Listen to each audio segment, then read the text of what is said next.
Hi, I'm Jed Lester, one of the directors here at Baines Jewett, and I want to talk to you about the coronavirus job retention scheme.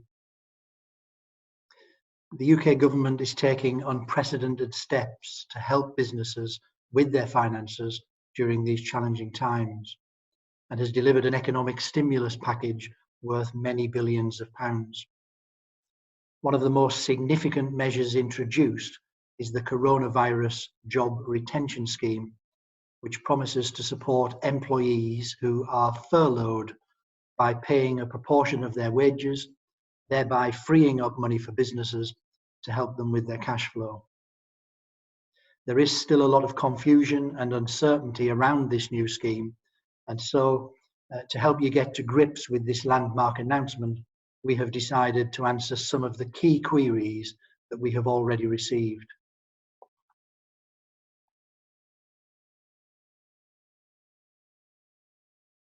The coronavirus job retention scheme is a temporary scheme open to all UK employers for at least 3 months and starting from the 1st of March 2020.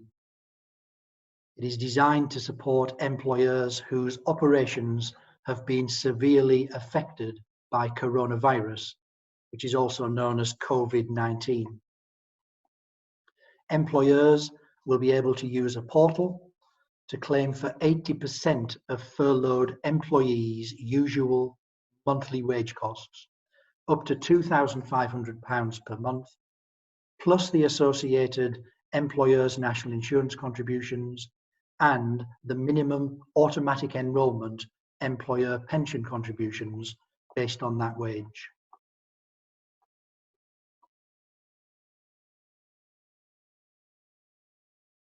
Any UK organisation with employees can apply for the scheme, including businesses, charities, recruitment agencies, which picks up agency workers being paid through PAYE, and public authorities. However, you must have created and started a PAYE payroll scheme on or before the 28th of February 2020 and have a UK bank account in order to access this scheme.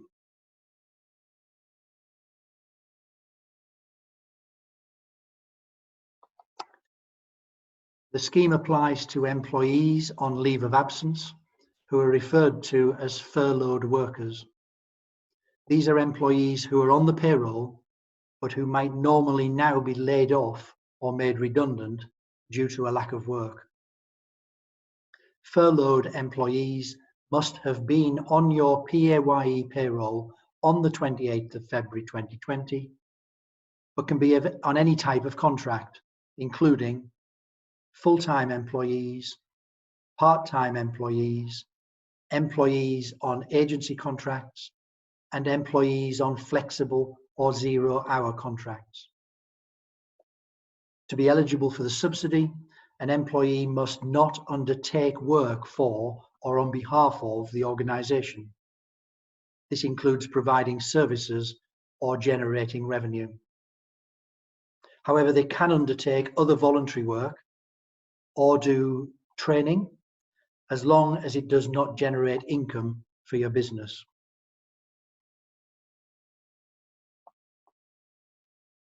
If the employee has been employed for a full 12 months prior to the claim, then you can claim for the hire of either the same month's earnings from the previous year or their average monthly earnings from the 2019-20 tax year.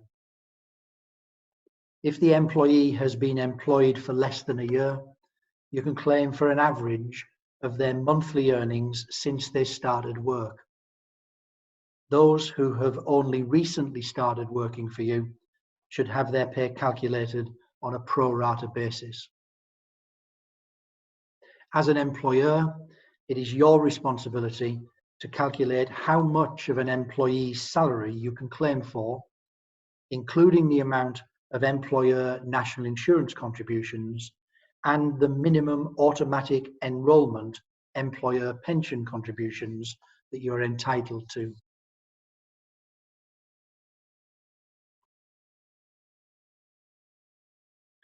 The scheme also covers employees who have been made redundant since the 28th of February 2020, if they are rehired by their employer. It is important that this change is communicated when contacting HMRC, who are administering this scheme.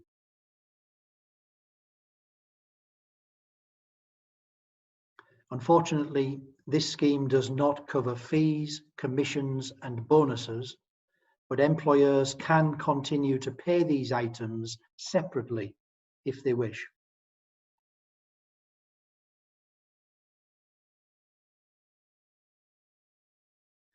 Employees on sick leave or who are self-isolating should get statutory sick pay, but can be furloughed after this. Those employees most at risk from the virus, who are shielding in line with public health guidance, can also be placed on furlough.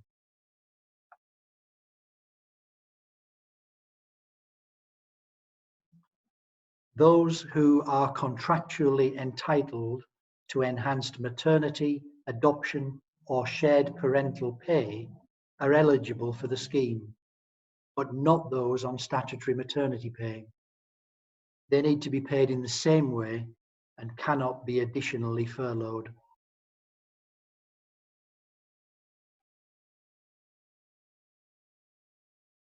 If an employee is working, but on reduced hours or for reduced pay, they will not be eligible for this scheme, and you will have to continue paying the employee through your payroll and pay their salary subject to the terms of the employment contract that you have agreed.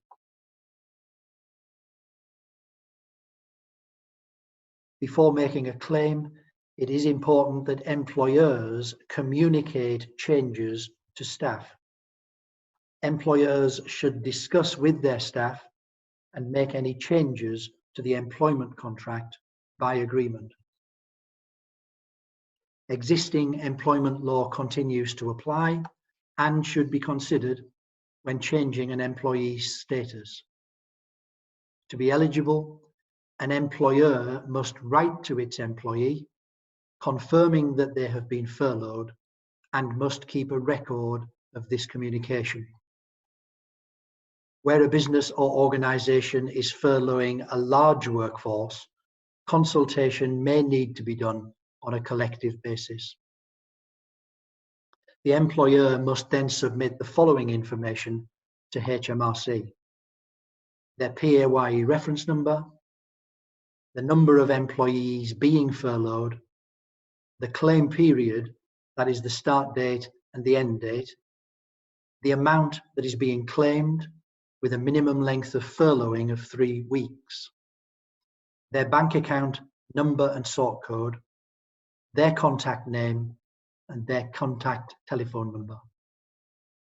You can only submit one claim at least every 3 weeks, which is the minimum length that an employee can be furloughed for, and these can be backdated to 1st of March 2020. The scheme will continue for 3 months, but the Chancellor has already indicated that it may then be extended.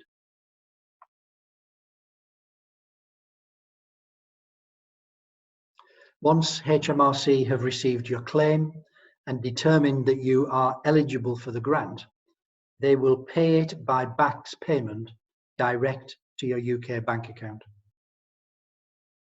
A claim should be made in accordance with actual payroll amounts at the point at which you run your payroll or in advance of an imminent payroll run. You must pay the employee all of the grant that you receive for their gross pay. No fees can be deducted from that money that you receive under this scheme. The Chancellor has announced that the first grants under this scheme should be capable of being paid shortly after the scheme is up and running, but more detail is expected soon. This scheme is just one of a number of measures that the Chancellor has announced to support businesses.